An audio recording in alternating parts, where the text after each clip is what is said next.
नाजरीन आदाब, खैर मकदम है आपका TAN न्यूज़ चैनल में। आइए नजरें डालते हैं आज की ताज़ा तरीन खबरों पर। चंडीगढ़ एयरपोर्ट पर बीजेपी नौमंतखबा रुकने पार्लियामेंट और अदाकारा कंगना रनावत को CISF की एक खातून कांस्टेबल ने थप्पड़ रसीद कर दिया।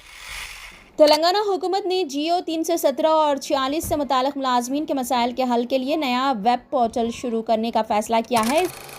फैजाबाद अयोध्या से जीतने वाले समाजवादी पार्टी के उम्मीदवार उपदेश प्रसाद ने कहा कि बीजेपी हुकूमत के मसाइल सिर्फ मंदिर, मस्जिद, हिंदू, मुस्लिम और पाकिस्तान है। हैदराबाद के इंतहाई गुंजान इलाके नामपल्ली में वाक़ एक फर्नीचर गोदाम में अचानक आग भड़क उठी, जिसकी वजह से इलाके में दहशत फैल गई। तफसीलात के मुताबिक नामपल्ली पचिल नगर में जुमेरात की शाम एक शदीद आतिशज़दगी का वाक़या पेश आया। फर्नीचर के गोदाम में आग भड़क उठी। आतिशज़दगी की वजह से इलाके में धुआं फैल गया, जबकि शहर में दूर से धुआं नज़र आ रहा था। एक और इतलात के मुताबिक आग गोदाम के आसपास में वाक़ मकानात तक फैल गई है। वाक़े के फौरी बाद फायर फाइटर्स मौके पर पहुंच गए और बड़ी मशक्क़त के बाद आग पर काबू पा लिया गया। वाक़े के बाद मुकामी लोग खौफजदा हो गए। पुलिस ने इस पूरे मामले में मुकदमा दर्ज करके तहक़ीक़ात का आगाज़ कर दिया। अभी तक आग लगने की वजह का पता नहीं चल सका। चंडीगढ़ एयरपोर्ट पर बीजेपी नौमंतखबा रुकने पार्लियामेंट और अदाकारा कंगना रनावत को CISF की एक खातून कांस्टेबल ने थप्पड़ रसीद कर दिया, जिस पर एयरपोर्ट पर काफ़ी देर तक कंगना रनावत ने हंगामाराई की। इस दौरान अदाकारा के साथ मौजूद एक शख्स ने खातून कांस्टेबल पर हमला करने की कोशिश की, ताहम वहाँ मौजूद सिक्योरिटी अमले ने उसे रोक दिया और खातून कांस्टेबल को हिरासत में ले लिया।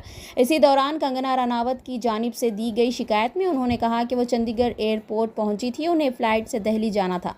जब वो सिक्योरिटी चेक इन के बाद बोर्डिंग के लिए जा रही थी तो कुलविंदर कौर नामी खातून CISF कांस्टेबल यूनिट ने उसे थप्पड़ मार दिया। उसके बाद कंगना रनावत के साथ सफ़र करने वाले शख्स मयंक मातबर ने कुलविंदर कौर को थप्पड़ मारने की कोशिश की, ताहम मुलजिमा CISF के एहलकारों ने हिरासत में ले लिया। इलेक्शन जीतने के बाद कंगना रनावत बीजेपी मीटिंग में शिरकत के लिए विस्तारा एयरलाइंस की परवाज़ से दिल्ली के लिए रवाना हो रही थी, जब सिक्योरिटी चेक के दौरान उनकी एक खातून सिपाही के साथ झगड़ा हो गया। कंगना ने इस मामले की शिकायत करते हुए खातून फौजी को नौकरी से हटाने और उनके खिलाफ कार्रवाई करने का मुतालबा किया।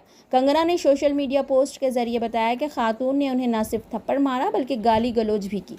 इसी दौरान खातून कांस्टेबल का एक वीडियो सोशल मीडिया पर वायरल हो रहा है, जिसमें वो चीख व पुकार करते हुए कह रही है कि पंजाब में किसानों के एहतजाज की कंगना रनावत ने तौहीन की थी। कंगना रनावत ने कहा था कि पंजाब की खवातीन 100 और 200 रुपये लेकर किसान एहतजाज में बैठ रही है। खातून कांस्टेबल ने कहा कि उस एहतजाज में उसकी मां भी शामिल थी। नमस्ते दोस्तों, मुझे बहुत ज़्यादा फ़ोन कॉल्स आ रहे हैं, मीडिया के भी और मेरे शुभचिंतकों के भी। सबसे पहले तो I am safe, I am perfectly fine.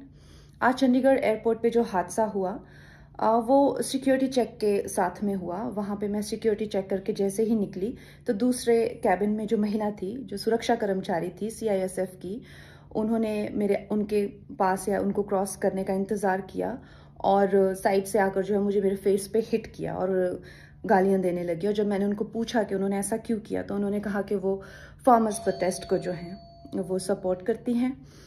और I am safe, but my concern is कि जो आतंकवाद और उग्रवाद पंजाब में बढ़ रहा है, how do we handle that?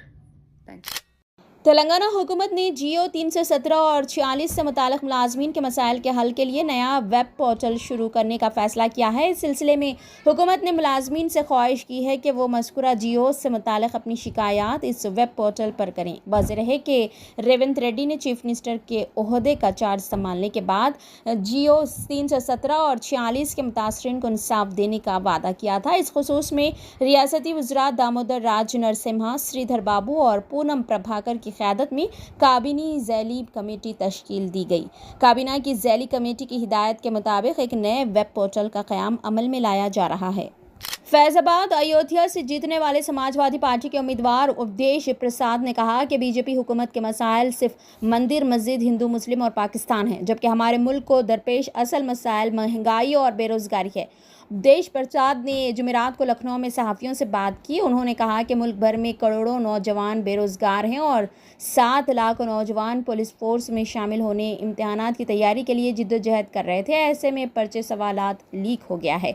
उन्होंने कहा कि वो दिन करीब है जब मुल्क से भगवा पार्टी का मुकम्मल सफाया हो जाएगा। उपदेश प्रसाद ने वाजे किया कि आवाम ने बीजेपी को मुल्क भर में मुस्तरद कर दिया है और इसी वजह से पार्टी हुकूमत बनाने के लिए दरकार जादुई हिंसे से बहुत दूर है।